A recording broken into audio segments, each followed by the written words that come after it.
All right, today we're diving into something really powerful. It comes from Brianna Wiest's incredible book, The Mountain Is You.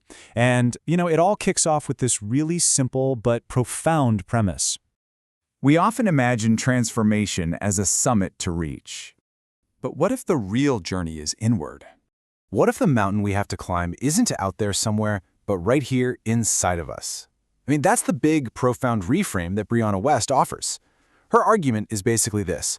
All those obstacles we face, they're really just reflections of our own inner world.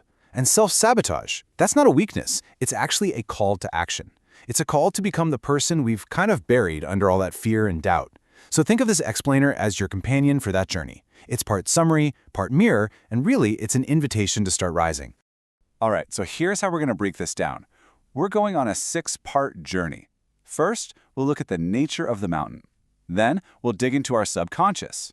After that, we'll talk about healing the root causes, and then rewiring ourselves. And finally, we'll cover what it means to become the mountain, and we'll wrap up with a final reflection. So right off the bat, Wiest just completely dismantles this myth that self-sabotage is about being lazy or not having enough willpower. It's not that at all. Instead, she says it's actually a form of self-protection. It's this deep, subconscious strategy we use to avoid what we think is danger, even if that danger is actually something good like success or love or even just pure happiness. So the big question is, why do we do this to ourselves? Well, there are a few key reasons. For one, we're often more afraid of change than we are of our current discomfort. It's wild, right? Second, we actually cling to familiar pain just because, well, it's predictable. It feels safe in a weird way. And third, and this is a big one, we internalize these really destructive beliefs. Things like I'm not worthy or this deep-seated fear that if we actually succeed, we'll be abandoned. Okay, so this brings up a really important question. And I want you to think about this for yourself. Picture a goal you've really struggled to achieve. Now, what fear do you think is hiding just beneath the surface of that resistance? Is it really a fear of failure? Or could it be a fear of who you'll become if you actually pull it off? Okay, let's move on and explore the real architect behind all these habits, our subconscious mind. Wiest does a great job explaining how things like old emotional wounds, our childhood conditioning, and these unspoken core commitments we have are constantly shaping our behavior without us even realizing it. So check out these key concepts. They're super interesting. First, you've got core commitments. Think of these as unconscious promises we make to ourselves, like, I have to stay small to be loved. Then there's the upper limit problem. This is when we start sabotaging ourselves just as things are getting really good, because it goes past our internal happiness thermostat. And finally, there's emotional familiarity. This is where we keep recreating emotional states. Maybe it's chaos, maybe it's guilt, just because on some deep level, they feel like home. All right, here's a little something for you to think about. What's the one emotional state you find yourself returning to the most? Is it stress, guilt, maybe sadness? And then think back. What early experience in your life might have taught you that feeling this way is just normal? Okay, so moving on, a huge point Wiest makes is that we have to stop just treating the surface-level symptoms. We have to start healing the actual root causes. And yeah, that means facing discomfort. It means grieving old versions of ourselves and actively rewriting that inner story we tell ourselves. So, how do we actually do this healing?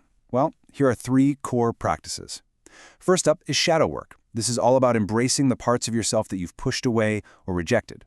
Second is somatic awareness, really tuning in and feeling where emotions are living in your body.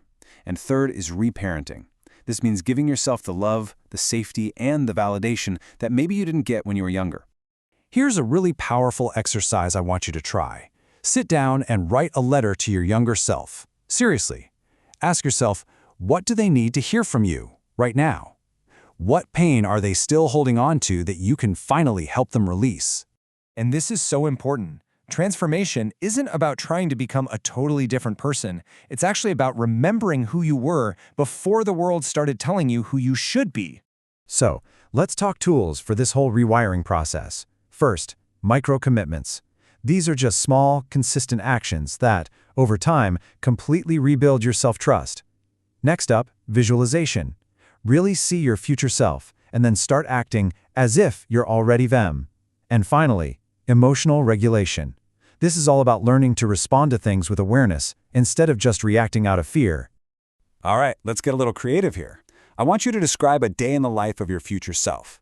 What do they believe about themselves? How do they talk to themselves? What kind of boundaries do they honor? Really paint a vivid picture of that new reality. And all of this, it leads us to the ultimate goal, becoming the mountain. What does that even mean? It means becoming grounded, resilient, and truly aligned.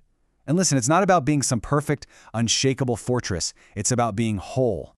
Wiest has some really powerful wisdom on this. She says, mastery is not perfection, it's integration. And another great one is, you don't need to become someone new. You need to return to your essence. And this really brings it all home. The mountain is not conquered, it's embodied. So I want to leave you with this final thought. What would it actually mean for you to stop all the climbing and instead just start becoming? What part of you, right now, is ready to rise? You know, this book isn't some quick fix. It's really a lifelong invitation. It's asking you to stop outsourcing your power and to finally start listening to your own inner wisdom. It's about stopping the fear of your emotions and starting to honor them, to stop waiting for the right time and just start becoming the right person right now. And to help you keep this journey going, here are a few final prompts to think about. Number 1, what belief about yourself are you finally ready to release? 2, what does your next level self really need from you today? 3, imagine what would change if you truly believed you were already enough. 4, what patterns are you just ready to outgrow? And finally, number 5, what is your resistance really trying to protect you from?